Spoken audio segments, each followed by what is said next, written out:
Suresh Kumar ji, principal साहब आवे और राष्ट्रीय उपदेशक जी का फूलमाला से स्वागत करें। सुरेश कुमार जी, प्रिंसिपल साहब।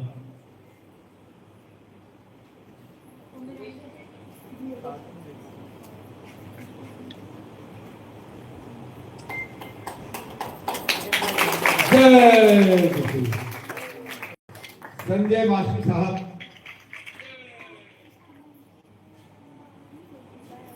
देखो इस कार्यक्रम के लिए आज बच्चों की भी छुट्टी कर दिया कि कार्यक्रम होने जा रहा है तो समय से। संजय मास्टर साहब,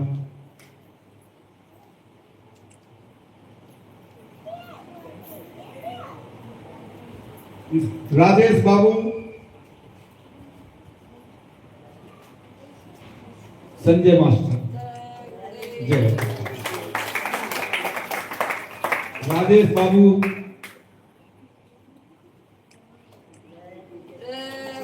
जय गुरु। राम किशन जी,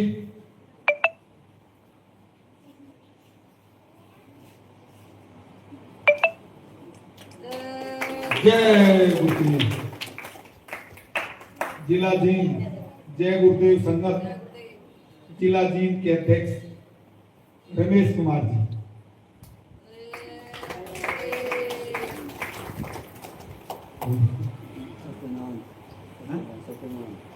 सत्यमान जी,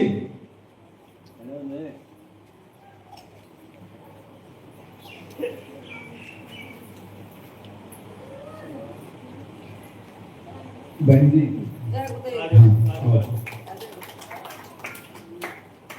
महिला संगत की तरफ से हमारी बहन जी, जय गुरु। कहाँ रहती है बहन जी? इसी गांव में नहीं, कालंदा। अच्छा, पुराने प्रेमी हमें। हाँ ठीक है। अच्छा अच्छा हीरो आया। ओ आइए आप भी आइए। सेठ जी, कृष्ण कुमार सेठ जी नरवाना,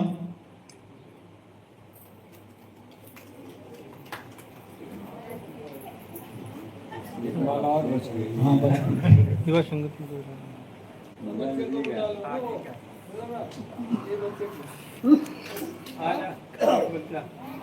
आजा भाई,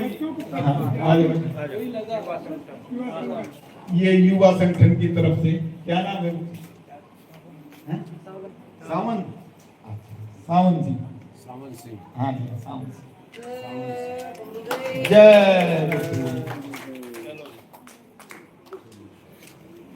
अब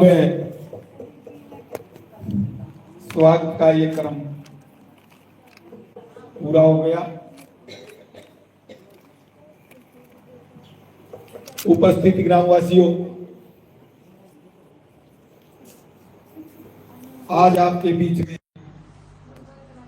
जय गुरुदेव धर्म प्रचारक संस्था के राष्ट्रीय उपदेशक जी परम पूज्य बाबा जय गुरुदेव जी महाराज का संदेश लेकर आपके गांव में पधारे हैं। पूज्य महाराज जी के आदेश निर्देश लेकर आप लोगों के बीच में उपस्थित हैं। ग्रामवासी तो इस बात को नहीं जानते होंगे। बस जय गुरुदेव। अब हम अपने राष्ट्रीय उपदेशक जी से प्रार्थना करते हैं कि जो संदेश लेकर के आपके बीच में आए हैं उसे सुनाने समझाने की कृपा करेंगे। जय गुरुदेव। माननीय उपदेशक,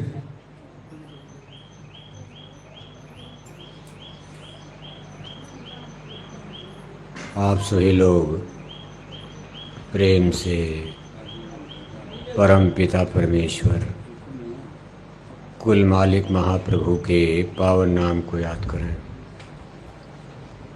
जय गुरुदेव।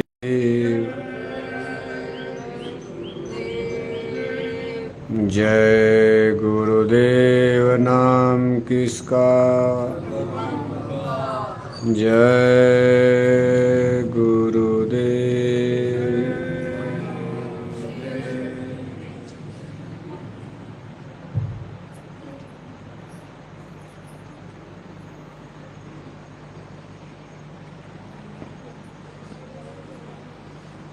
परम पूज्य स्वामी जी महाराज, हमारी संस्था के प्रमुख, संस्था अध्यक्ष, वक्त के सदगुरु पूज्य हुजूर महाराज जी आज के सत्संग समारोह में भाग ले रहे सभी सम्मानित सत्संग धर्म प्रेमी भाई बहनों, प्यारे बच्चों, आज आपके इस गांव में जिला जिंद हरियाणा प्रदेश जय गुरुदेव धर्म प्रचारक संस्था मथुरा की तरफ से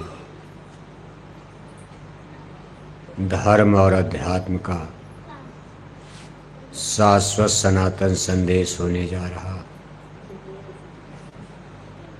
सनातन धर्म उस धर्म को कहा जाता है जिसकी स्थापना स्वयं ईश्वर भगवान ने किया। ये किसी आदमी की बनाई चीज नहीं है। जब उन्होंने हम इंसानों को धरती पर जन्म दिया, हमारे आपके लिए परमेश्वर ने कुछ कानून नियम नीति बनाए। इसी भगवान के बनाए नियम को सनातन धर्म कहते हैं। और ये सबके लिए एक ही नियम था। उस समय कोई देश नहीं था, कोई जाति नहीं थी, कोई धर्म मजहब नहीं था। सभी इंसान एक रूप से भगवान के नियम का पालन करते थे। उस परमेश्वर के बनाए सनातन धर्म का सबसे पहला नियम था शाकाहारी होना, यानी अपना पेट भरने के लिए, अपनी भूख मिटाने के लिए आप किसी जीव जंतु पशु पक्षी की हिंसा नहीं कर सकते हो। ये सनातन धर्म का पहला थियरी, पहला नीति नियम और सिद्धांत है। सनातन धर्म का दूसरा नियम था, इसको गुरुमत का सिद्धांत कहते हैं, कि आपको इस भूल भुलैया जगत में अगर कोई ज्ञान विद्या बोध आपको प्राप्त करना है तो आपको उसका टीचर ट्यूटर मास्टर गुरु खोजना पड़ेगा। चाहे दुनिया का कोई ज्ञान हो, चाहे आत्मा परमात्मा का ज्ञान हो। आप किसी पेड़ पौधे जंगल पर्वत पहाड़ से कोई ज्ञान नहीं प्राप्त कर सकते। यानी ये परमेश्वर का बनाया नीति नियम सनातन धर्म कहा जाता। एक तो शाकाहारी रहना, जीवों पर दया करना, तमाम सिद्धांत बाद में बने। दूसरा, किसी गुरु की खोज करो अगर आत्मा परमात्मा का ज्ञान प्राप्त करना। आत्मा का ज्ञान, आत्मा की रक्षा, अपनी जीवात्मा का कल्याण करना भी तो हमारी जिम्मेदारी है। हम लोग शरीर की रक्षा तो दिन रात लगे हुए हैं।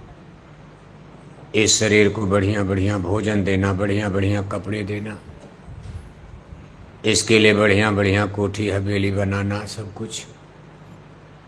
लेकिन ये शरीर तो एक दिन आपका नष्ट हो जाएगा। एक दिन आग में जलकर मुट्ठी भर राख हो जाएगा। आप बचा पाओगे?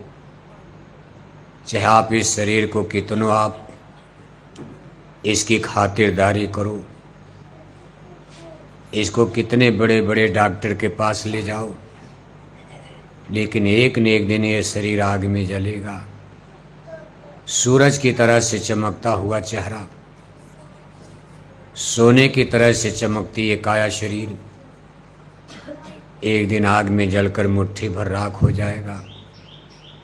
मिट्टी मिट्टी में मिलकर के मिट्टी बन जाएगा।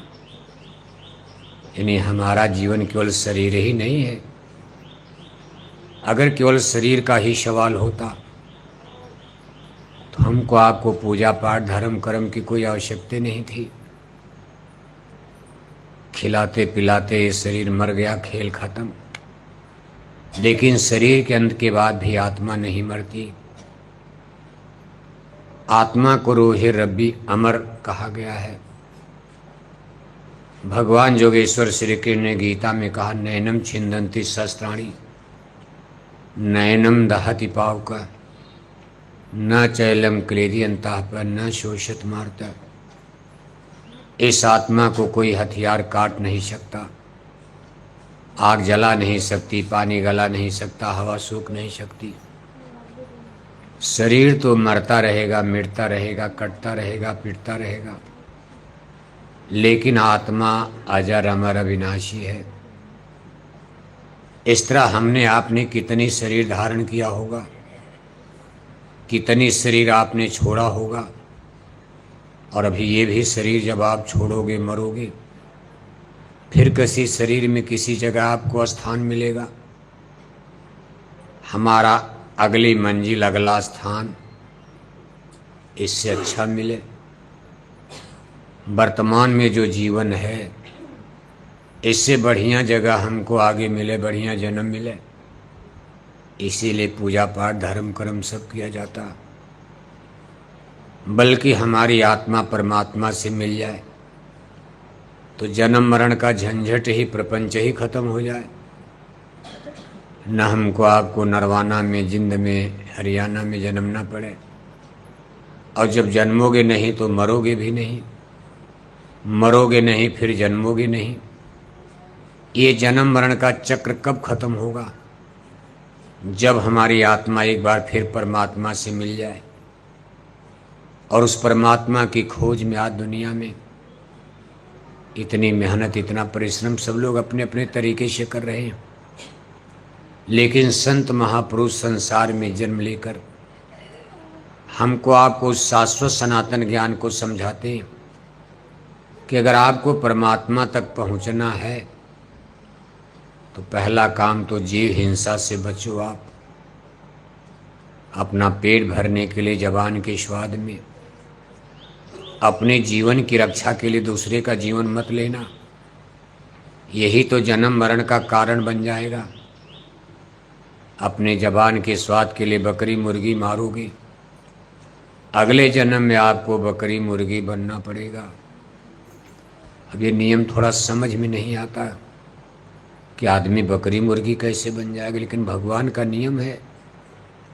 जैसे यहाँ दिल्ली चंडीगढ़ में कानून बना हुआ, आप किसी को गांव में गोली मार दो, पुलिस आप पर डंडा बजाएगी, बच नहीं सकते हो। चाहे आप कितनों बड़े आदमी हो, गोली मार दिया, पकड़ लिए जाओगे तो आपको भी जेल में डंडे बजेंगे। कानून किसी को नहीं छोड़ता।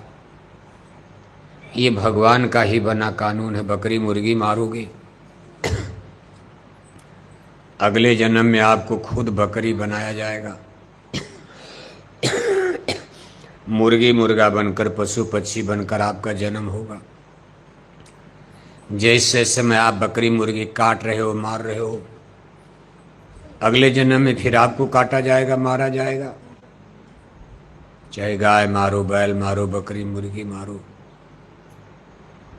आपकी मिलिट्री में नौकरी लग गई, आप पाकिस्तान के सिपाही से लड़ रहे हो, नियम अलग है, लेकिन अपना पेट भरने के लिए बकरी मुर्गी मार रहे हो। आप खेत में काम करते हो, ट्रैक्टर चलाते हो, हजारों कीड़े मर जाते हैं। आप अपने खेत में कीटनाशक दवा छिड़कते हो, कितने कीड़े मकोड़े, टिड्डी फतिंगे मरते हैं। ये हिंसा लो आप खाने के लिए नहीं मार रहे हो। अगर आप अपनी फसल, धान, गेहूं, चना, मटर, ये सब्जी वगैरह नहीं बचाओगे तो हरियाणा की जनता खाने बिना मर जाएगी। आप ये अन्न और सब्जी पैदा करके दूसरे का प्राण बचाते हो। आदमी को भोजन नहीं मिलेगा, जिंदा कैसे रहेगा? इसलिए ये हिंसा ये अलग है। आपने दवा छिड़क दिया, कीड़े और मकोड़े, टिड्डी और तमाम फतिंगे मर गए। अब आप जूता चप्पल पहन करके सड़क पर चल रहे, तमाम चीटा चीटी मर जाएंगे। ये भी हिंसा अलग है। अब जूता चप्पल सर पर रख कर तो चलोगे नहीं, पहन कर ही तो चलोगे। और जूता चप्पल से चीटी चीटा दिन में 100, 200, हजारों मर जाएं। आप मान लो खाने बिना मर रहे, हरियाणा में सूखा पड़ गया, मान लो आपके घर में कोई अनाज सब्जी है ही नहीं, आपके सामने आपके बच्चे भूख से मर रहे हैं, कुछ है ही नहीं, न गेहूं है, न चावल है, न सब्जी है, न आपके घर में दाल है, न मटर है, न चना है, बच्चे भूखे मर रहे हैं। आप किसी जानवर को मार करके आग में भून कर नमक डालकर बच्चों को खिला दिया आपने, इसके लिए भी भगवान आपको माफ कर देगा कि वे अपने बच्चों का जीवन बचा, नहीं तो बच्चे ही मर जाते। चलो अपने 4 बच्चों को बचाने के लिए एक बकरी का जान मार दिया, लेकिन इस समय हरियाणा में आपकी कोई मजबूरी है? आपके घर में किस्म किस्म की सब्जी, किस्म किस्म का अनाज, किस्म किस्म के फल फूल, दूध दही मक्खन घी सब भरा है, फिर भी आप पशु पक्षियों की हिंसा कर रहे हो। आप हत्या करते हो, बकरी मुर्गी सूअर मार कर खा रहे हो आप, और कहोगे हम हिंदू हैं, हम सनातनी। इसको सनातनी कहेंगे? सनातन धर्म का फंडामेंटल प्रिंसिपल है सत्य हिंसा परमो धर्म। सत्य ईश्वर का सांकेतिक नाम है, सत्य ही ईश्वर है, ईश्वर ही सत्य है। और उस सत्य रूपी ईश्वर भगवान को अगर पाना है तो आपको अहिंसा के रास्ते पर चलना पड़ेगा। हिंसा के रास्ते पर, हत्या के रास्ते पर चल कोई भगवान तक नहीं पहुंच सकता।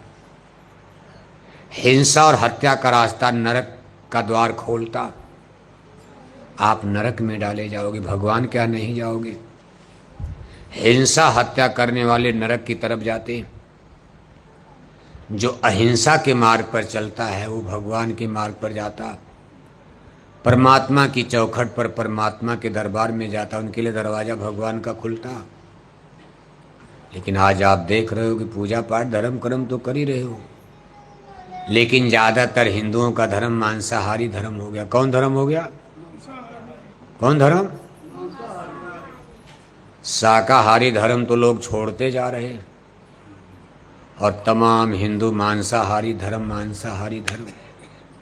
मंदिर में टन टन घंटी घंटा बजाए जा रहे, पूजा पाठ में कमी नहीं, लेकिन धर्म का रास्ता गलत हो गया हिंदुओं का। मुसलमानों की बात छोड़ो, मुसलमानों को भी अलग, आप यहाँ कोई मुसलमान, आप तो हिंदू हो, सब लोग हिंदुज में। अभी तो हिंदुओं को समझाया जा रहा, हिंदू लोग कैसा धर्म कर्म कर रहे हो बताओ। मंदिर में टन टन घंटी घंटा बजाए जा रहे, हरे रामा हरे कृष्णा कीर्तन गाए जा रहे, पूरे माथे भर चंदन तिलक टीका लगाए जा रहे, अखंड रामायण पढ़े जा रहे, गंगा गोदावरी महाकुंभ नहाए जा रहे, जय श्री राम नारा लगाए जा रहे, और 1-1 किलो मछली, 10-10 बोतल शराब पिए जा रहे। अरे ऐसे क्या कर रहे? हरियाणा में शराब नहीं पीते हैं? हुक्का छोड़ के सब शराब पीने लगे, 10-10 बोतल शराब पिए जा रहे। हुक्का तो ठीक था, 1-1 किलो अंडा खाए जा रहे। मान लो आपके गांव में अगर शाकाहारी भी होंगे, जाओ आप, जो हरियाणा के लोग दिल्ली गए, चंडीगढ़ गए, सब अंडा खा रहे हैं। आपके बेटा बेटी स्कूल कॉलेज में नौकरी चाकरी में जाके मछली अंडा खा रहे हैं, जो लोग विदेश चले गए, इधर चले गए सब। यानी कुल मिलाकर के देखो धर्म गड्ढमड हो गया। आज हमारे भारत देश की स्थिति देखो आप, हिंदुओं की स्थिति भारत में क्या है। आज 80% हिंदुओं का धर्म मांसाहारी और 20% हिंदुओं का धर्म शाकाहारी। ये स्थिति बनी है भारत की। हिंदुओं की बात कर रहे हैं, मतलब एक हिंदू शाकाहारी तो सामने 4 हिंदू मांसाहारी। जितने हिंदू भारत में शाकाहारी, उसका 4 गुना हिंदू भारत में मांसाहारी हो चुके। बताओ आप, अब क्या धर्म बचेगा? बेटे तो शराब पी ही रहे थे, और अब पता चला कि हमारी बेटियों ने भी शराब पीना शुरू कर दिया। बेटियां शराब पी रही। भगवान राम और कृष्ण की धरती पर साधु संतों की धरती पर संत महात्मा इतना सत्संग प्रचार करते करते बेचारे थक गए, परेशान हो गए। लेकिन आज उसी भारत की धर्म धरती पर बेटों ने शराब छोड़ा नहीं, पता चला बेटियों ने भी शराब पीना शुरू कर। गप नहीं बोल रहे, भारत में बेटियां शराब पीने लगी, बड़े बड़े यूनिवर्सिटी कॉलेज में। अभी गांव में तो नहीं, बुराई ऊपर से नीचे आती है, पानी ऊपर से नीचे गिरता है, नीचे से चढ़ाना तब तो पंप लगाना पड़ेगा, बड़ी मेहनत होती है। लेकिन ऊपर से पानी गिराना है तो जितना चाहो, कोई पंप लगाना, मेहनत करनी, मोटर लगाना है। नीचे से ऊपर ले जाना है तब मोटर लगाना पड़ेगा, मेहनत करनी पड़ेगी। ऐसे जब भी समाज में बुराई, करप्शन, भ्रष्टाचार बढ़ता है, ऊपर से नीचे आता है। अंधेर नगरी चौपट राजा, टका सिर भाजी टका सिर खाजा। जैसा राजा वैसी प्रजा। जैसे आपका गांव है, गांव के बड़े लोग लैंडलॉर्ड हैं, जमींदार हैं, गांव के धनी मानी लोग हैं, सरपंच हैं, मुखिया हैं, प्रधान हैं। गांव में यही लोग बड़े, गांव में एमपी एमएलए तो दिल्ली चंडीगढ़ चले गए। आपके गांव में बड़ा आदमी माने जैसे सरपंच हैं, मुखिया हैं, प्रधान हैं, कुछ पढ़े लिखे लोग हैं, इंजीनियर हैं, डॉक्टर, जिनकी बड़ी बड़ी कोठी है, 50-50 लाख की कार में गांव में चल रहे हैं। ये लोग जिस रास्ते पर चलेंगे, गरीब आदमी वही पकड़ रहे, ये बाबूजी इधर जा रहे हैं। जब बाबूजी ही अंडा खा रहे, शराब पी रहे, तो हमारे गरीबों का क्या हाल होगा। यानी बुराई बड़े लोगों से छोटे लोगों में आती। हमारा राजा गड़बड़ होगा तो प्रजा अपने आप बिगड़ जाएगी। प्रजा बिगड़ी लेकिन राजा सही है तो प्रजा को ठीक कर लेगा। बड़े लोग सही हैं तो छोटे लोगों को ब्रीफ किया जा सकता, दबा करके ठीक किया जा सकता। लेकिन अगर बड़े लोग ही बिगड़ गए तो छोटे लोगों को कौन संभाल पाएगा। जनता को, राजा बिगड़ गया तो जनता बिगड़ जाएगी। आज देश की स्थिति देखो, ये है कि सब मंत्री, मिनिस्टर, नेता, लीडर सब शराब। भगवान राम का नारा लगाने वाले भी शराब पी रहे हैं। दिन भर बोलेंगे जय श्री राम, जय श्री राम, जय श्री राम, और शाम को लिया 200 ग्राम टना। दिन भर राम राम, शाम को दारू पीते हैं, अंडे खाते हैं। आप इतने लोग बैठे हो, सब हिंदू हो, रामायण गीता पढ़ते हो। भगवान राम ने कभी मांस खाया था? भगवान जोगेश्वर श्री किरण जी महाराज मांस खाते थे? अरे बच्चे भी बोल रहे नहीं हैं? मालूम है? राम को देखा है, रामायण पढ़ा है। लेकिन देखो इसके माने बच्चे जान रहे हैं भाई भगवान क्यों मछली खाएंगे, मांस खाएंगे। रामायण गीता वेद भागवत शास्त्र पुराण में कहीं मांस खाना लिखा है? फिर भी हिंदू लोग खाने लगे। तो आदमी के पाप का घड़ा, बुराई तो बढ़ ही जाएगी। जब आदमी का खान पान बिगड़ जाएगा, आहार बिगड़ जाएगा, तो विचार अपने आप गंदा हो जाएगा। आज शराब पी करके बुद्धि पागल हो गई सबकी। शराब पी करके स्थिति इतनी खराब है कि मामा भांजी नहीं पहचान रहा, चाचा भतीजी नहीं पहचान पा रहा, बाप बेटी नहीं पहचान रहा है, भाई बहन नहीं पहचान रहा। क्या धर्म बचेगा, क्या कर्म बचेगा। हरियाणा में ऐसी ऐसी घटना हो रही, सबके हाथ में इंटरनेट, कंप्यूटर, मोबाइल है। जब आप मोबाइल पर कभी कभी घटना सुनते हो, ऐसी ऐसी घटना पढ़े लिखे लोग कल गलती कर रहे, जिसको सुन करके, पढ़ करके शर्म के मारे सर झुक जाता कि जब हरियाणा में बाप दादे पुरखे पूर्वज अनपढ़ गवार थे, पढ़े लिखे नहीं थे, इतनी बड़ी गलती, इतनी बड़ी बुराई, इतना बुरा पाप कर्म वो भी नहीं करते थे। आज का इंटेलेक्चुअल पढ़ा लिखा समाज है। आज आपके गांव में कोई अनपढ़ गवार है? सब लोग इंटेलेक्चुअल, सब लोग ग्रेजुएट।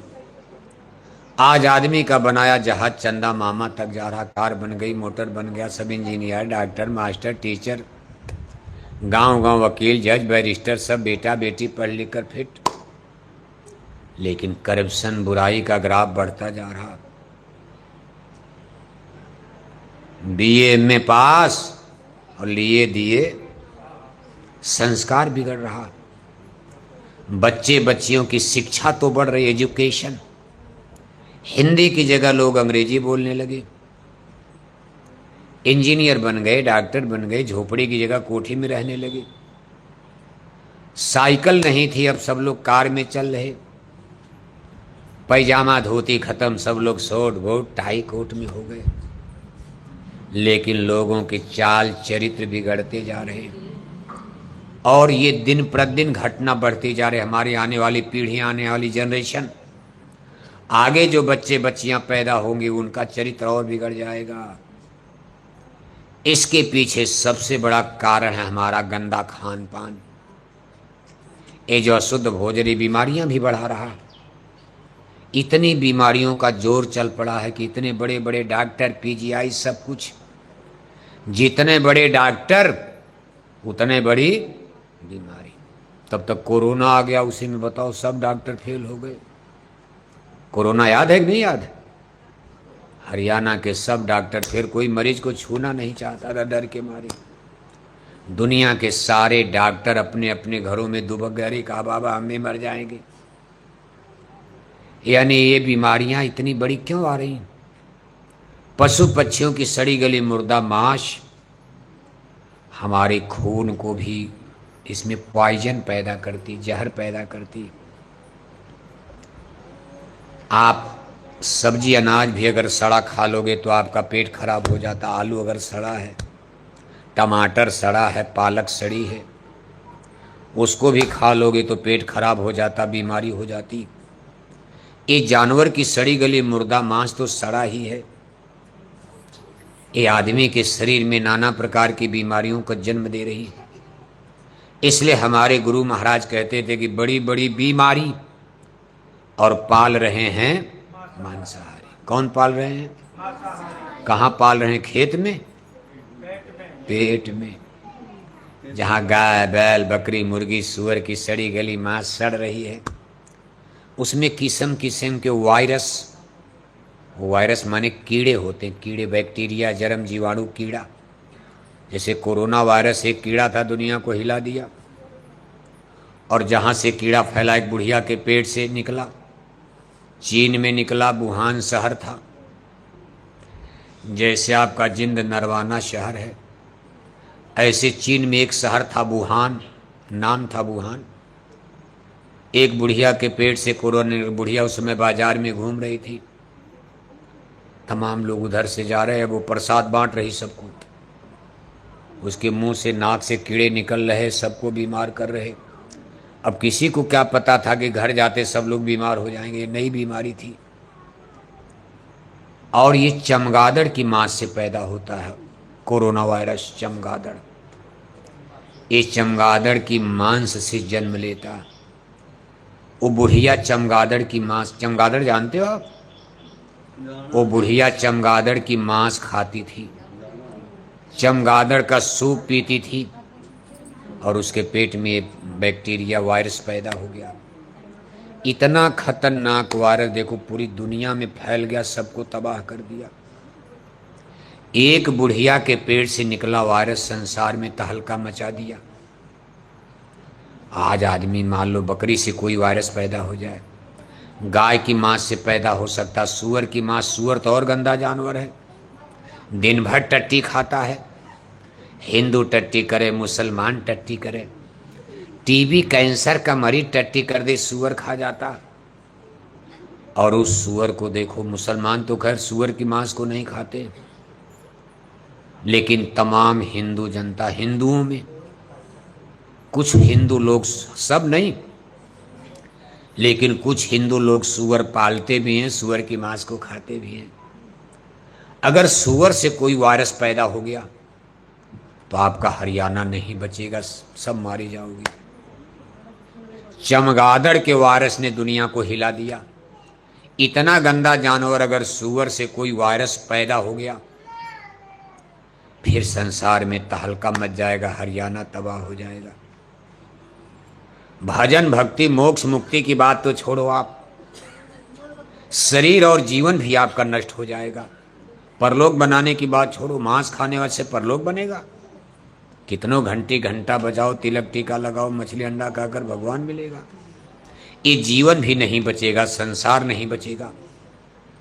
इसलिए जय गुरुदेव मिशन की तरफ से देखो इसका प्रचार हो रहा है। इनको रोको, इनको रोको, इनको समझाओ कि अगर आपको अपना लोक बनाना है, बाल बच्चों की जिंदगी को सजाना है, संवारना, पढ़ाओ लिखाओ, कोई मनाही नहीं। बच्चे बच्चे इंजीनियर बने, डॉक्टर, लेकिन उनका खान पान संस्कार तो सही रखो आप। नहीं तो बच्चे बच्चियां आपके हाथ से निकल जाएंगे, फिर आप पछताओगे, हाथ मलकर सुनेंगे नहीं फिर आपकी। इनका संस्कार बिगड़ जाएगा, फिर ये सुनेंगे नहीं। और दूसरे जो जीवन का मूल उद्देश्य अपनी आत्मा का कल्याण, ये भी आपका अधूरा रह जाएगा, जिसके लिए प्रभु ने मानव जन्म दिया। केवल खाने पीने सोने के लिए मानव जन्म नहीं मिला। खाना पीना सोना तो जानवर पशु पक्षी सब लोग कर ही रहे, लेकिन मनुष्य को भगवान ने दो जिम्मेदारी दी, शरीर की भी रक्षा करो, खाना पीना सोना भी करो, लेकिन अपनी आत्मा के कल्याण के लिए भी कुछ कमाई करो। आप थोड़ा सुबह करो, थोड़ा शाम करो, कुछ आत्मा के लिए, क्योंकि रहना नहीं देश भी छोड़ करके आपको हरियाणा चलना। बड़े बड़े राजे चले गए, बड़े बड़े महाराजे चले गए, बड़े बड़े बादशाह चले गए, बड़े बड़े आलिम फाजिल ज्ञानी विज्ञानी चले गए, शहंशाह चले गए।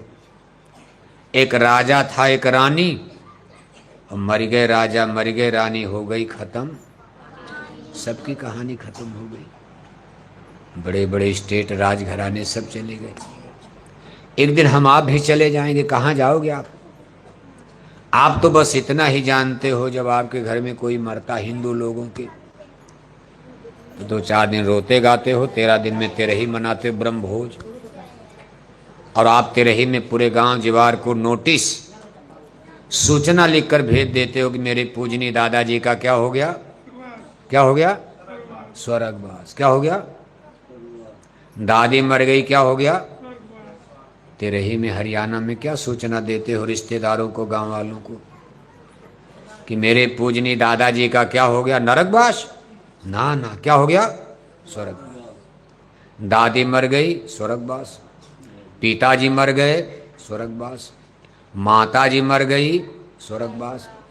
पूरे जिंद जिले का स्वर्गवास, पूरे हरियाणा का स्वर्गवास, पूरे भारत का। तब तो भगवान का नरक खाली पड़ा होगा। कौन नरक में भेज रहा? दादा 2 कुंतल मछली खाकर मर गए, वहां भी चिट्ठी लिखते हो स्वर्गवास हो गया। दादा सारी जिंदगी शराब पीते पीते मर गए, उनकी भी तेरही में चिट्ठी लिखते हो स्वर्गवास। गांव वाले कहते भाई जब स्वर्ग चले गए, चलो लड्डू पूड़ी खाओ, रोने की क्या बात, रोना बंद करो। तेरही के दिन कोई रोता है? कहीं पूड़ी बन रही, कहीं पुआ बन रहा, कहीं सब्जी बन रही, हलवा बन रहा, जैसे मालूम पड़ता घर में कोई शादी ब्याह हो रहा।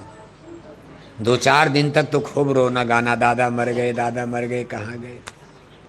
लेकिन तेरही के दिन इतनी खुशी होती कि दादा कहाँ चले गए। अब स्वर्ग चले गए तो कुछ खुशी में लड्डू पूड़ी तो खिलाओ गांव वालों को। अगर आपको पता चल जाए कि दादा तो नरक चले गए, तो बैठ के रोगे कि लड्डू खिलाओगे? ये 1-2 लाख रुपया खर्च करके आप लड्डू पूड़ी खिलाओगे गांव वालों को? अगर सही सूचना आपको मिल जाए कि हमारे दादा स्वर्ग नहीं गए, नरक चले गए हैं, तब तो बैठ करके रोगे आप, लड्डू पूड़ी खर्चा करोगे तेरही में। देखो एक बड़ा सुंदर दृष्टांत आता, मौत के बाद हमारी आपकी चिट्ठी से क्या होता। हमारे आपके कहने से न कोई नरक जाएगा न स्वर्ग जाएगा। ये तो संतों की दया मेहर है। इसीलिए कहा गुरबिन भवनी तरेन कोई। स्वर्ग और नरक का फैसला इस धरती पर मृत्यु लोक में सतगुरु करते हैं, गुरु करते हैं, संत महात्मा करते हैं। एक दृष्टांत आता, देखो आपके बगल में पंजाब प्रदेश है। सिख गुरु साहिबान प्रथम पातशाही गुरु नानक देव जी महाराज, जिनका जन्म उस समय हुआ था जब दिल्ली में बाबर का राज था। तब भारत पाकिस्तान ये सब एक ही था। गुरु नानक जी महाराज का जन्म पंजाब में ननकाना गांव, बंटवारे में अब वो गांव पाकिस्तान में चला गया। लेकिन सिख लोग वहाँ पूजा करने आज भी जाते हैं। एक बार गुरु नानक देव जी महाराज अपना काफिला लेकर, जैसे आज हम लोग आपके गांव में आए हैं प्रचार करने, हम लोग तो गाड़ी मोटर से आए हैं। गुरु नानक जी महाराज के ज़माने में गाड़ी मोटर, कार मोटर, मोबाइल वोबाइल, मशीन वशीन थी नहीं, लाउड स्पीकर भी नहीं था। संत महात्मा ऐसे घूम करके सत्संग, गांव गांव में डेरा तंबू डाले। अब इतना लोगों को तो बिना लाउड स्पीकर के भी सुना जा सकता है। मान अगर लाउड स्पीकर ना हो, इतने लोग तो वैसे भी सुन लोगे हम बोलेंगे तो। उस जमाने में लाउड स्पीकर पर कोई मशीन ही नहीं थी। गुरु नानक जी महाराज गांव गांव में लोगों को सत्संग सुनाते हुए लाहौर शहर के करीब, इसमें लाहौर भी देखो पाकिस्तान में चला गया, लाहौर शहर के करीब एक गांव में अपना डेरा डाल दिए, पड़ाव। लाहौर शहर के एक बहुत बड़े सेठ थे, बहुत धनी मानी सेठ। वो गुरु नानक जी महाराज के बारे में बहुत दिन से सुन रहे, लेकिन अभी दर्शन नहीं किया था। आज उनको बड़ी खुशी हुई जब सुना कि गुरु जी हमारे शहर के बिल्कुल करीब फला गांव में रुके हुए। जल्दी जल्दी अपना दुकान बंद करके पहुंच गए और जाकर कहते हैं कि गुरु महाराज, चरणों में प्रणाम करते और कहते हैं कि कल शाम का भोजन प्रसाद भंडारा हमारी कोठी हवेली पर, हमारे लाहौर शहर में, वहीं आपका सत्संग होगा और सारी साध संगत को हम भोजन प्रसाद कराएंगे, खर्चा हमारा होगा। इन्हें कल भोजन भंडारा सत्संग हमारी तरफ से। गुरु नानक जी ने अभी उनको पहली बार देखा था। सेठ जी भी गुरु जी से पहली बार मिले थे, लेकिन महात्मा तो अंतर्जामी। गुरु नानक जी महाराज ने सेठ जी के भाव को पढ़ लिया, कहा भाई पक्का आदमी। कहा ठीक है बच्चा, चलो कल हम शाम को आपके घर आएंगे, सत्संग वहीं होगा, आप तैयारी करो। सेठ जी गए, पूरा तैयारी किया, दिन भर मेहनत किया। शाम को गांव गांव सत्संग सुनाते हुए जब गुरु नानक देव जी महाराज सेठ जी की हवेली कोठी पर पहुंचे तो वहाँ का दृश्य देख करके आश्चर्य से कहते हैं कि सेठ, आज तुम्हारे घर पर किसी महात्मा का सत्संग है कि कोई शादी ब्याह का पर्व है, प्रयोजन है? इतने किस्म किस्म की मिठाई, इतना पुआ पकवान व्यंजन तूने बनवा दिया। ये तो शादी ब्याह के समय व्यवस्था होती है। संतों महात्माओं के सत्संग में तो चीनी बतासा बढ़ गया, बहुत हुआ हलवा का प्रसाद बन गया, नहीं तो हलवा पूरी बन गया, कभी कभी खिचड़ से ही काम चल जाता। तूने इतना खर्चा करके भोजन प्रसाद मिठाई सब। तो सेठ जी ने कहा गुरु जी आज मैंने एक तीर में दो निशाना मारा। कहा मतलब? कहा एक तो आप जैसे महात्मा का मेरे घर आज सत्संग है, दूसरा संजोग से आज मेरे पिता की पुण्यतिथि है। मैं हर साल अपने पिता की पुण्यतिथि मनाकर बहुत खर्चा इसी तरह हर साल करता इस तारीख पर। संजोग बन गया कि आज आपका सत्संग भी मिल गया। गुरु नानक ने कहा तुम्हारे पिता हैं कहाँ? सेठ जी ने कहा स्वर्गवास, स्वर्ग चले गए, यानी मर गए। मर करके पितर लोग चले गए, यानी स्वर्ग वैकुंठ चले गए। गुरु नानक जी महाराज ने आंख बंद किया, थोड़ी देर के बाद खोलते कहते हैं सेठ तुम्हारे पिता तो स्वर्ग में है ही नहीं। सेठ जी ने कहा महाराज इतनी जल्दी आपने स्वर्ग कैसे देख लिया? अरे कहा ये संतों का साइंस आप 16 अध्याय बाद है, ये तुम्हारी ब्रेन माइंड दिमाग बुद्धि अकल से नहीं समझ पाओगी। हाँ अगर तुमको मेरे ऊपर विश्वास है तो संत कभी झूठ नहीं बोलते, समझ लो तुम्हारे पिता स्वर्ग में नहीं है। सेठ जी ने कहा महाराज जब आप इतना जान गए तो दया करके ये बताए कि फिर मेरे पिता हैं कहाँ? तो गुरु नानक ने कहा देखिए सामने लाहौर का तेरे गांव का जंगल है, तुम्हारे पिता मर करके इसी जंगल में शेर बन गए। क्या बन गए? शेर का जन्म मिल गया। तू सोच रहा तेरे दादा का स्वर्गवास हो गया और तेरे दादा इसी तेरे गांव के लाहौर के जंगल में क्या बन गए हैं? शेर। इस समय दिन डूब रहा, संध्या का समय है, तेरे पिता कई दिन के भूखे हैं, उनको शिकार नहीं मिला। जंगल के बाहर निकल कर देखो मोटा पीपल का पेड़ दिखाई दे रहा, उसके पीछे एक झाड़ में भूखे प्यासे बैठे हैं। अगर तुमको अपने पिता को एक भोजन लड्डू पूड़ी खिलाना, ले जा ही खिला दे, यहीं खिला दे। स्वर्ग बैकुंठ की बात क्या सोचता? तेरे दादा यहाँ तू स्वर्ग में भोजन भेज रहा। सेठ जी ने कहा, महाराज आप हमको जानबूझ करके मौत के मुंह में भेज रहे हैं। एक तो 2 दिन का भूखा शेर है, दूसरे मांसाहारी जानवर है, वो तो हमको ही मार के खा जाएगा।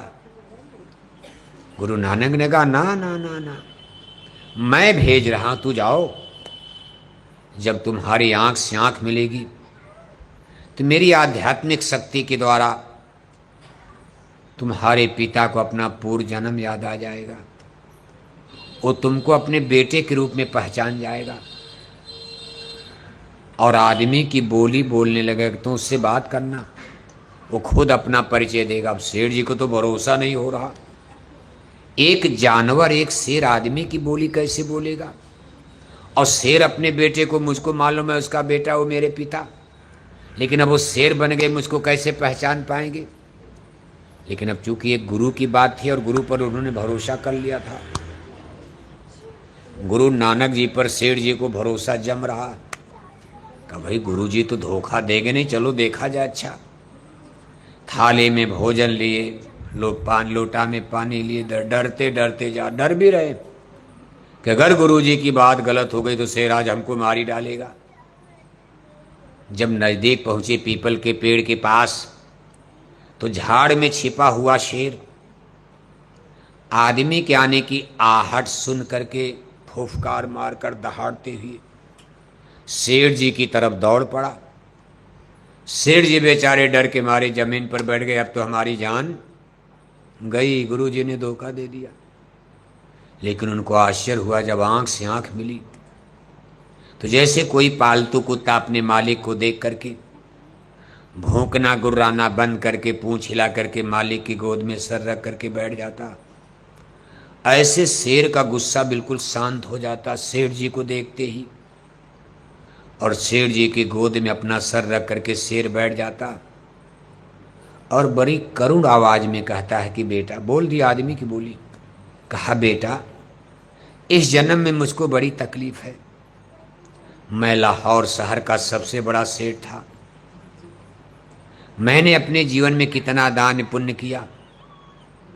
मैं हर की पौड़ी, हरिद्वार, पंजाब से पैदल चल करके साल में स्नान करने जाता था, पैदल पैदल। लेकिन आज इस जन्म में बड़ी तकलीफ है। मैंने बड़ा दान पुण्य किया, देवालय मंदिर सब बनवाया, पैसे वाले थे, चंदा चुटकी देते थे, ये गोरई कहीं मंदिर बन रहा, कहीं देवालय बन रहा, सब। सेठ जी ने भोजन सामने कर दिया, उनको देख करके ताज्जुब हुआ कि मांसाहारी जानवर शेर, सारी मिठाई इतना भूखा कि सब मिठाई भोजन खा गए। इसके बाद सेठ जी ने रोते हुए कहा, पिताजी हम तो सोचते थे कि आपको मुक्ति मिल गई, स्वर्ग मिल गया, क्योंकि आप इतने धर्मात्मा आदमी, गंगा नहाए, मंदिर देवालय बनवाए, बड़ी बड़ी आपने यज्ञ करवाया, आप जन्म के शाकाहारी भी थे, शाकाहारी भी थे सेठ जी, फिर भी आप शेर बन गए, 84 जन्म मरण में रह गए। जन्म मरण में तो पापी आदमी जाता, आपसे कौन सी गलती भूल जिसके कारण आपको जन्म मरण 84 में शेर बनना पड़ा। तब शेर ने देखो रोते अपनी कहानी सुना दी, कहा बेटा मैं शाकाहारी तो था, क्योंकि मेरे पिता वैष्णव पंथी हिंदू थे। हिंदू धर्म में वैष्णव पंथ एक ऐसा पंथ है जिसमें लोग भगवान विष्णु को अपना इष्ट देवता मानकर पूजा करते, और वैष्णव पंथ के लोग लहसुन प्याज भी नहीं खाते। जैसे आपके हरियाणा में देखो स्वामी दयानंद सरस्वती के मत वाले, जिनको आर्य समाजी कहा जाता, बहुत लोग आर्य समाजी हरियाणा में रहते।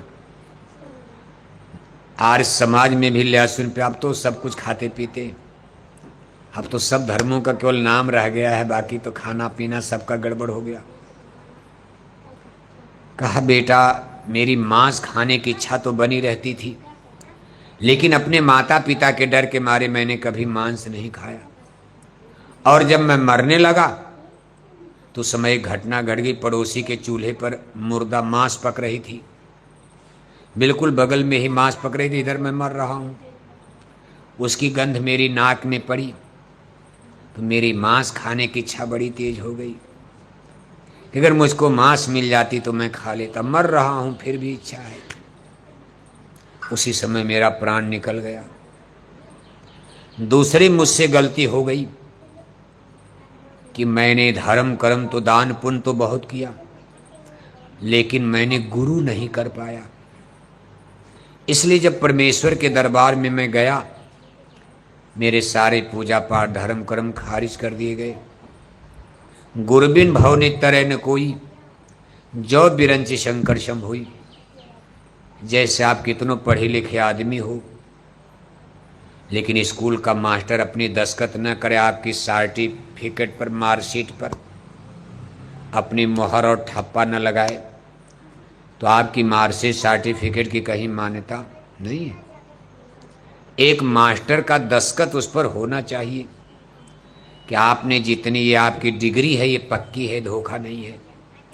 बाकी फर्जी डिग्री तो लेके कोई घूम सकता, मान लो अगर असली भी है, लेकिन स्कूल के मास्टर प्रिंसिपल की दस्तखत नहीं है तो आपकी डिग्री फर्जी ही मानी जाएगी, उसकी कोई मान्यता नहीं।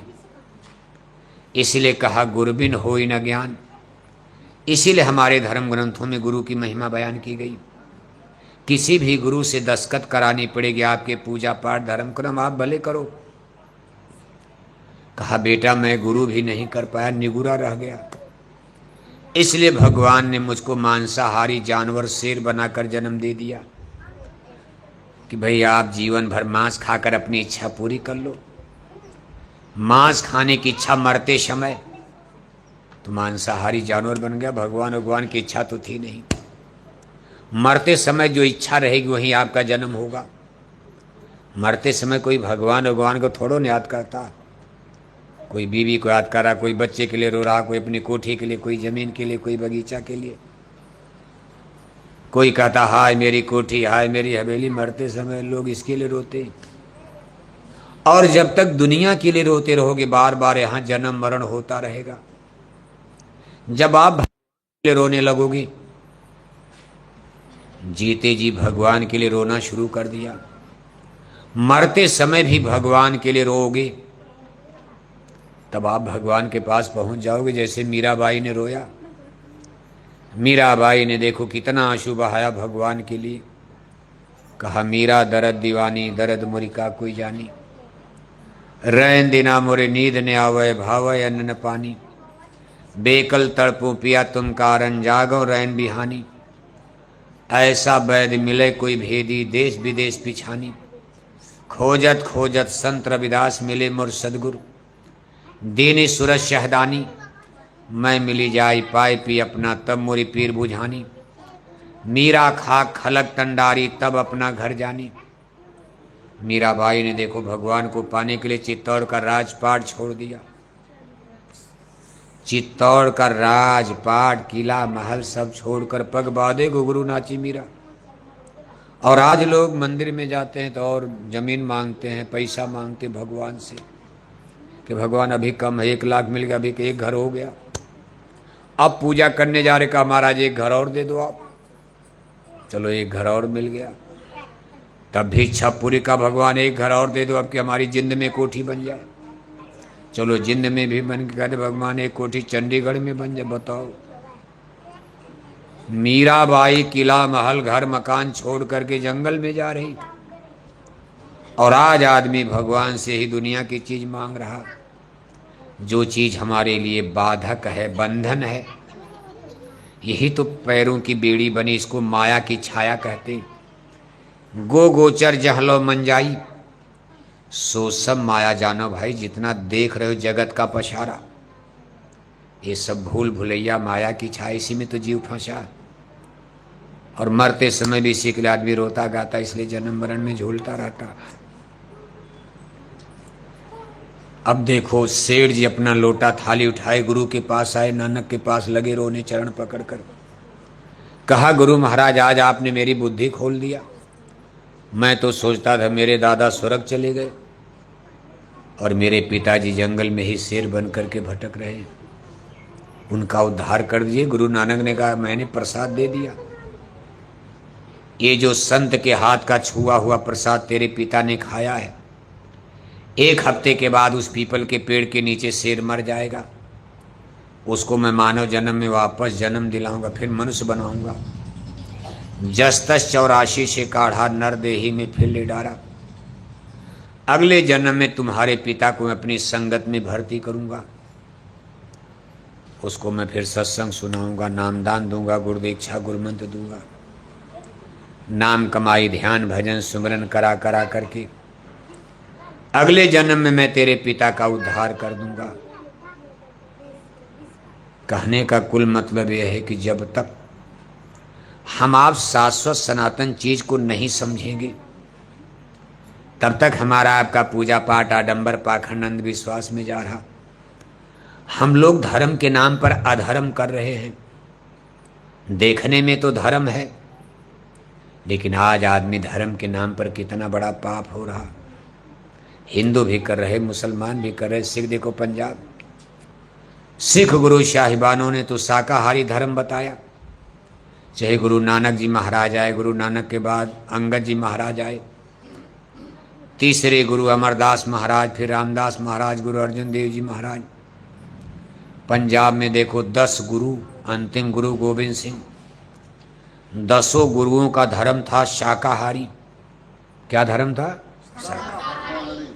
और आज पंजाब के सिखों का धर्म, आज आप देखो जाकर के, अब सबका तो नहीं है, लेकिन ज़्यादातर सिख अंडे खाते हैं, शराब पीते हैं, बड़ी बड़ी पगड़ी बांधेंगे, सत श्री अकाल वाहे गुरु बोलेंगे, सत श्री अकाल वाहे गुरु, बड़ी बड़ी पगड़ी बांधेंगे, दाढ़ी बाल, ये सब। देखने में तो सिख सरदार ठीक, लेकिन अंडे खाने लगे, शराब पीने लगे। और ये धर्म का विकृत रूप है। इसी तरह हर जगह गड़बड़ी आ गई तो फिर दुनिया में सुख कहाँ से मिलेगा? दुख ही दुख तो आएगा। ऊपर से लोग कहते नहीं नहीं चिंता मत करो, रामराज आ रहा। कार मोटर हवाई जहाज से रामराज आएगा, विश्व युद्ध हो जाएगा, मरी जाओगे, बाढ़ आ जाएगी, सूखा आ जाएगा। आप ये कार मोटर हवाई जहाज से सोच रहे हो रामराज आएगा? सब लोग तो दुखी हो रहे हो। कार हो गई, मोटर हो गई, घर मकान सब बन गया, लेकिन कोई सुखी है? कहीं शांति ढूंढे नहीं मिल रही है। हबीस की नदी हर तरफ बह रही है। न राजा को शांति, न रैयत को शांति, न जाने ये दुनिया का किसी को सुख है। जिससे मिलो सब रो रहे। अपने गांव में किसी के घर जाओ आप, जिनकी सबसे बड़ी कोठी, उन्हीं के घर जाओ, वो भी कुछ न कुछ विपत शिकायत की किताब, मुसीबत की किताब लेकर बैठे। अरे महाराज बड़ी तकलीफ है, मेरी तकलीफ लेकिन मेरी बहू को तकलीफ है, फिर कोई बेटे से परेशान है। यानी कोई न कोई दुख तकलीफ में पूरा जमाना। और ये सच्ची सुख शांति कब मिलेगी? जब हमारे आपके कर्म शुद्ध होंगे। मान लो पैसा तो कमाया, लेकिन किसी को मार काट करके, किसी का दिल दुखा कर कमाया, उस पैसे से सुख मिलेगा? उस पैसे से घर में बीमारियां, दुख तकलीफ में फंसोगे, मुकदमा कचहरी में जाएगा। इसलिए पवित्र कमाई, आप विकास करो, लेकिन अच्छा रास्ता तो पकड़ो आप। आज विकास के नाम पर दुनिया ने देखो अच्छा रास्ता, पवित्र रास्ता तो छोड़ दिया। सब बुराई और मारो काटो लूटो पाटो जैसे हो। ऐसा विकास विनाश का कारण बनता, जैसे सोने की लंका जल गई। सोने की लंका बन गई लेकिन नष्ट हो गई, मिट्टी में मिल गई। इसलिए जय गुरुदेव मिशन का मानना है ऐसे रामराज नहीं आएगा। हम लोग तो रावण राज की तरफ बढ़ गए। इतनी समाज में, घर में, परिवार में बुराई आ गई और लोग हमसे आपसे कहते बस रामराज आ रहा, भारत विश्व गुरु बन जाएगा। अब हम आपसे पूछ रहे हैं, जरा जोर से बोलना आप, इतना जोर से बोलना कि मशीन आपकी आवाज पकड़ ले। अंडे खिलाकर, शराब पिलाकर, कोई माई का लाल, भारत में राम राज ला पाएगा। अरे तो बच्चे तो बड़ा जोर बोल, आप लोग बोल ही नहीं रहे हो। तब मशीन में कैसे आवाज जाएगी? हमारी आवाज तो जा रही, हमारी तो फोटो भी जा रही है। लेकिन वो लोग सोचेंगे कोई अकेले बोरा वाला चिल्ला रहा है जंगल में, चलो जेल में डाल दो। तमाम लोग जेल में नहीं जाए। देखो तमाम संतों महात्माओं को, दुनियादारों ने, सब लोग जोर से बोलो। आपकी भी आवाज मशीन पकड़ ले। नहीं नहीं भाई, पूरा जिंद के लोग भी बोल रहे, नरवाना बोल रहा। और आप चूंकि पंजाब के बॉर्डर पर रहते तो क्रांतिकारी धरती है, बड़ी लड़ाई यहाँ चलती है। दोनों हाथ ऊपर करके, जितने हाथ ऊपर करके बोलोगे उतने तेज आवाज निकलेगी आपकी। बोलना तो दोनों हाथ ऊपर करके खूब जोर से बोलना, पूरी ताकत लगाकर। लेकिन अगर फेफड़ा उफड़ा गड़बड़ है तब जोर से मत बोलना। अगर फेफड़ा गड़बड़ है, कोई बीमारी उमारी, बीपी उपी की बीमारी, तब जोर से मत बोलना। नहीं पता चला यहीं मर जाओगे, एक और कलंक लगेगा, आफत हो जाए, कोई सत्संग में नहीं आएगा। लेकिन अगर भगवान ने आपका फेफड़ा उफड़ा सही रखा, अभी कोई बीमारी नहीं है, तो दोनों हाथ ऊपर करके जोर से आवाज लगाकर बोलो। अंडे खिलाकर शराब पिलाकर, अरे अभी नीचे रखो, अब वैसे अभी तो हम हम बोलें तब बोलना। अंडे खिलाकर शराब पिलाकर कोई माई का लाल भारत में राम राज ला पाएगा। बस थोड़ी सी कसर रह गई, थोड़ी।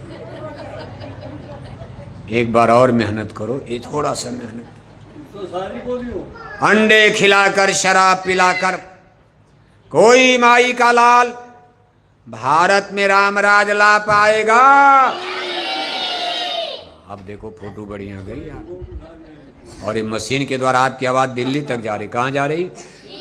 दिल्ली भेजना है। दिल्ली के लोग कह रहे हैं कि रामराज आ रहा। क्या आ रहा है? लेकिन बात उल्टी होती नजर नहीं। रामराज कहाँ आया? हरियाणा में, दिल्ली में कहीं नहीं आया। आज छोटी नाबालिग बच्चियों के साथ 50 साल के बुढ़े बलात्कार कर रहे, रामराज है ये?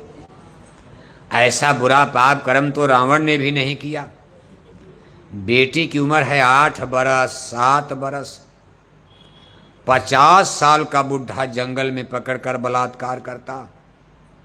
बेटी कह रही कि आप बाबा हो क्या? गांव का ही आदमी है, मोहल्ले का है। बेटियां कहते कि आप बाबा हो क्या कर रहे हो? अरे तूने हमको पहचान लिया? ये तो घर जा कर के गांव में हल्ला मचा देगी, भेद को ले मार डालो इसको। बलात्कार भी किया, चाकू तलवार लेकर के आंख निकाल दिया, टांग तोड़ दिया, तड़ी फाड़ दिया, जंगल में चाकू तलवार से काट काट के मार डाला। इसको रामराज कहा जाएगा? और ये घटनाएं भारत में गाहे बगाहे।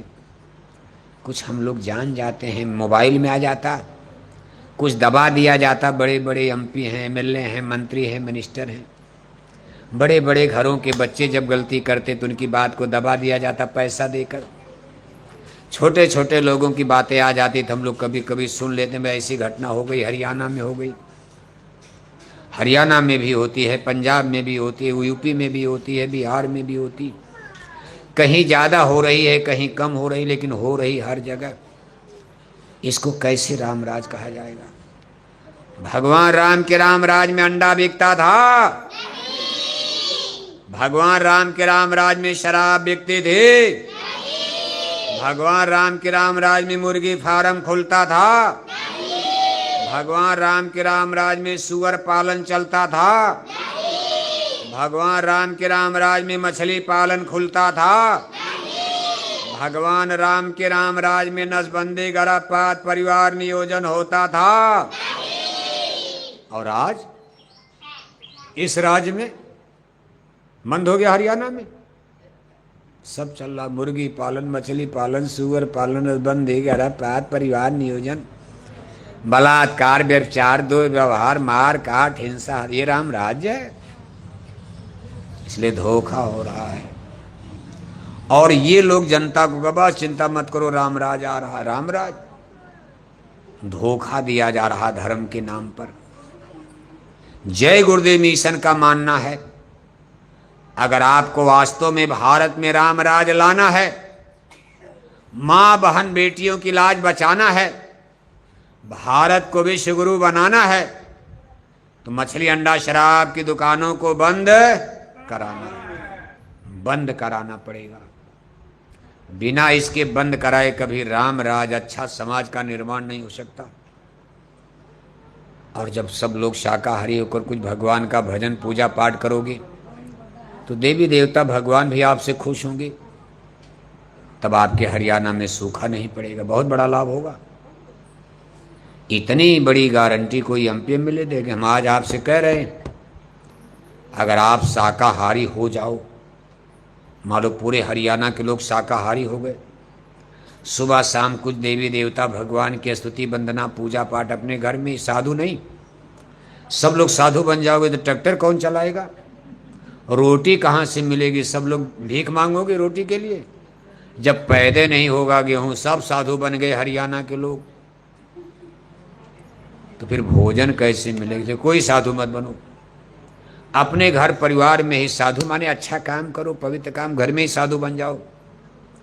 और वहीं सुबह शाम थोड़ा भगवान का देवी देवताओं की पूजा वंदना करो, फिर आपके हरियाणा में कभी सूखा नहीं पड़ेगा, हरियाणा में कभी बाढ़ नहीं आएगी, कभी यहाँ भूकंप नहीं आएगा, कोरोना जैसी बीमारियां नहीं आएगी। फिर जीवन कितना सुखी हो जाएगा अगर ये सब चीजें बंद हो जाएं। अब ये सब चीजें कैसे बंद होंगी? जब तक आप भगवान को खुश नहीं, को नेता लीडर नहीं बंद कर सकते। ये देखो पहाड़ों में इतना पानी बरस रहा, उत्तर प्रदेश बिहार जहां धान होता वहां सूखा पड़ा, बताओ। सावन बीत गया, भादो बीत गया, अब धीरे धीरे क्वार लगने जा रहा। उत्तर प्रदेश बिहार जहां धान सबसे ज्यादा होता सूखा पड़ा, और पहाड़ में क्या जरूरत पानी की? इतना पानी गांव के गांव बहे जा रहे। इस हिमालय पहाड़ में देखो, ये सभी कुदरत का प्रकोप। इससे मालूम पड़ता देवी देवता ईश्वर भगवान हमारे आपसे नाराज हैं। क्यों नाराज हैं? अपने बेटा बेटी से कोई क्यों नाराज होगा? जब गलती करोगे बार बार समझाया जाएगा, नहीं मानते हो। माँ बाप अपने बच्चे को कोई मारना चाहता है, लेकिन बार बार गलती करोगे डंडा बजता है। ऐसे भगवान तो सबके माता पिता जन्म देने वाले हैं, वो हमसे आपसे क्यों नाराज होंगे? लेकिन जब बार बार गलती करोगे, समझाया जा रहा नहीं मानते, तो भगवान भी नाराज हो जाते हैं और नाराज होकर के डंडा मारते हैं। कुदरत है नाराज खड़ी, आगे तबाही, बहुत बड़ी प्रलय आ रही है। अगर संसार ने अपने को नहीं बदला, लोगों ने बुरे पाप कर्म का त्याग नहीं किया, तो महा हिमालय हिलने वाला है। फिर हरियाणा पंजाब का क्या होगा समझ जाओ, हिमालय के बगल में रहते हो। महा हिमालय फटने वाला है। ये आदमी के पाप का घड़े का परिणाम है, भर गया पाप का घड़ा। जब जब होई धर्म की हानि, बाढ़ें असुर महाअभिमानी। इसलिए आज हमारी दो अपील पर ध्यान देना। हम आपको श्राप देने नहीं आए, आपकी रक्षा कैसे होगी, आपका लोक कैसे बनेगा, परलोक का, यहां भी रक्षा वहां भी रक्षा। जब तक जीवन है तब तक रक्षा, मरने के बाद आपकी आत्मा नरकों से कैसे बचेगी, सारा उपाय। हम तो आपको ये बताने आए भैया आपका लोक बने परलोक बने। इसलिए हमारी दो बातों पर ध्यान देना। आप अपने अपने चूल्हे पर मुर्दा पकाना बंद कर दो, मत पकाओ मुर्दा। जो लोग नहीं पका रहे उनको धन्यवाद है, जो लोग पका रहे हो, कितनों डॉक्टर कहे मत मानना। डॉक्टर लोग तो कहते अंडा खाया करो, मछली खाया करो, डॉक्टर तो यही बताएंगे आपको। लेकिन रामायण गीता वेद भागवत साधु संत करे मत मारो बकरी मुर्गी, डॉक्टर झूठ कहते हैं। बकरी मुर्गी खाने से बीमारी जाने वाली बल्कि बढ़ेगी। डॉक्टरों की साइंस फेल है। रामायण गीता मानोगे कि डॉक्टर की केवल मानोगे? आप शाकाहारी बनो, बीमारियां कम हो जाएंगी घर में। मत पकाओ मुर्दा अपने चूल्हे पर। 1 करोड़ की कोठी और उस चूल्हे में मुर्दा पकाते हो, कोठी भी अशुद्ध हो गई।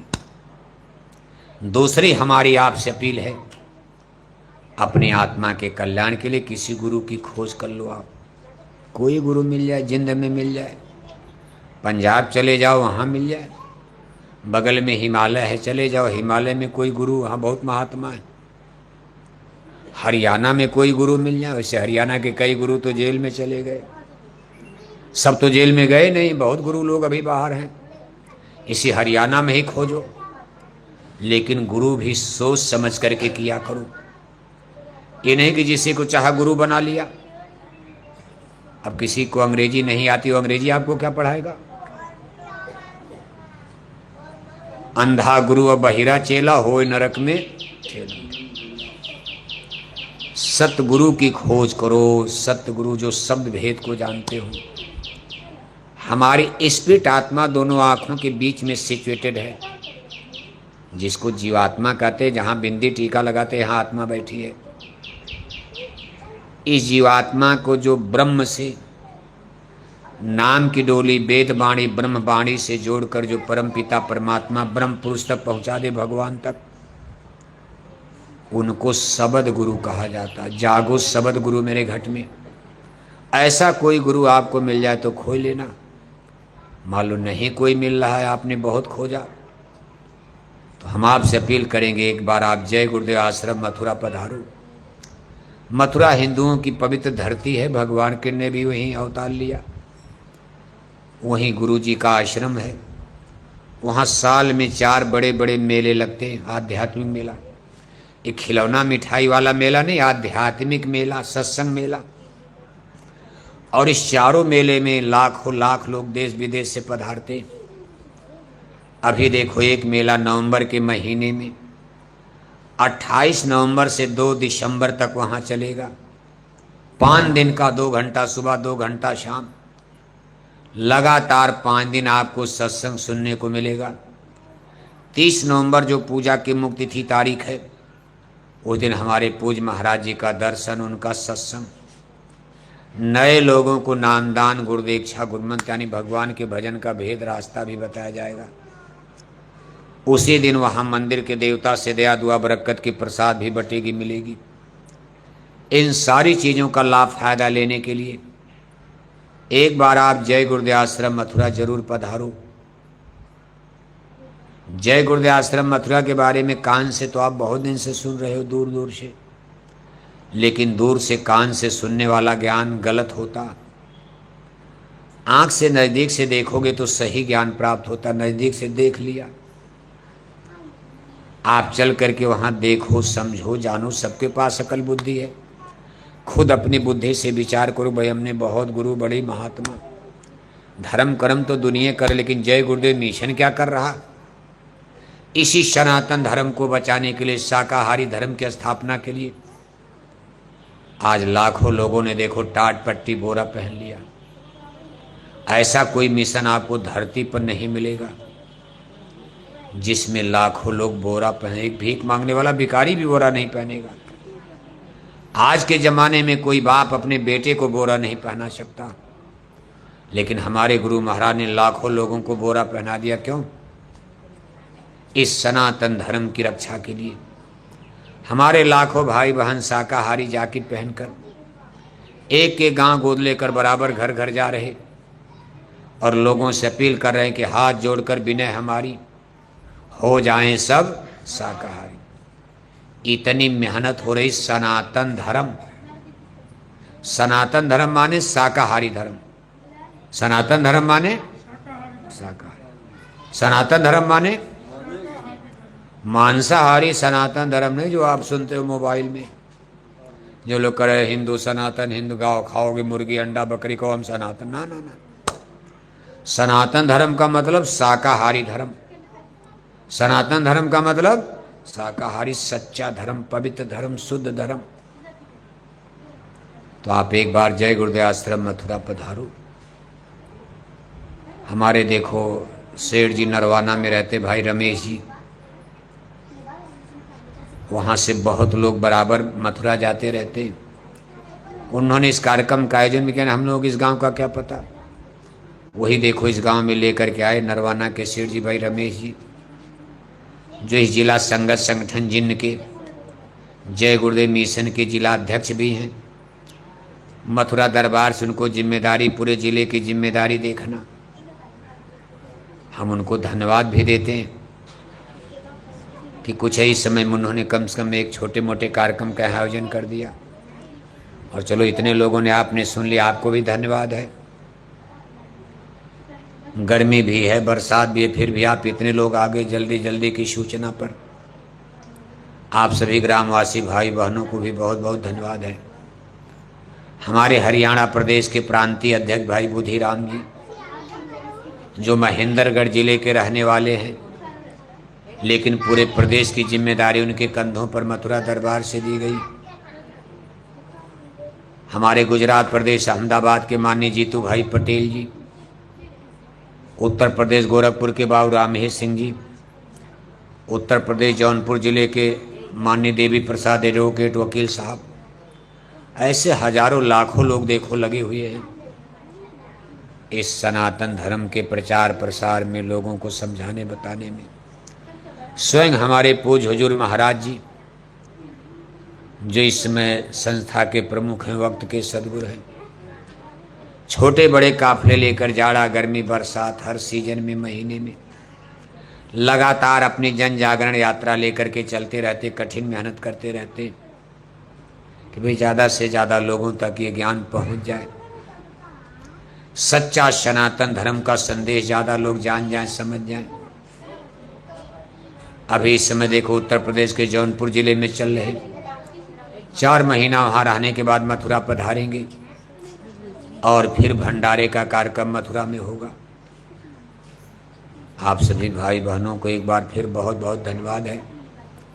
जितने भी इस गांव के लोग आपने समय दान दिया, सम्मानित भाई बहन बच्चे बच्चियां, सबको धन्यवाद। हमारे देखो प्रधानाचार्य जी, विद्यालय परिवार के हमारे तमाम टीचर्स मास्टर बच्चे बच्चियां, सब लोगों ने सहयोग किया, सबको बहुत बहुत धन्यवाद है। इसी तरह प्रेम सद्भाव बनाए रहोगे, एक दिन हम लोग अपनी मंजिल पर पहुंच जाएंगे। अब एक छोटी सी 2 मिनट समय आपका और लिया जाएगा। सब लोग बैठे बैठे एक छोटी सी आरती बोलना, कोई सेवा भेंट दान दक्षिणा आपको दें, जैसे कथा सुनने जाते हो तो इच्छा होती भाई चलो कुछ दान दक्षिणा दे, अगर आप देना चाहते हो तो मथुरा आश्रम पर देखो गुरु महाराज की बहुत बड़ी गौशाला, हजारों गाय बछड़े वहाँ रहते हैं। हिंदू धर्म में गाय की सेवा का बड़ा पुण्य माना जाता। ये गुरु महाराज की प्यारी गायें हैं, जिनके लिए दाना चूनी चोकर का इंतजाम आप लोगों के दान दक्षिणा सेवा से होता। अगर आपकी इच्छा होती है तो आप इसमें सेवा डाल देना, बाकी आप आरती प्रार्थना बोलते रहना। बोलो जय गुरुदेव, जय गुरुदेव। अभी देखो मन से उतरने के बाद ये बाहर रोड पर हमारी सफ़ेद रंग की गाड़ी खड़ी है। अभी हम करीब आधा घंटा गाड़ी में रहेंगे। अगर किसी भी भाई बहन को नज़दीक से मिलना है तो आकर के आप गाड़ी में मिल सकते हो। वैसे तो हम आपको घंटों भर से देख रहे हैं, आप भी हमको घंटे भर से देख रहे हो, फिर भी अगर किसी भाई बहन को नज़दीक से मिलना है तो आकर के आप गाड़ी में मिल सकते हो। बोलो जय गुरुदेव, जय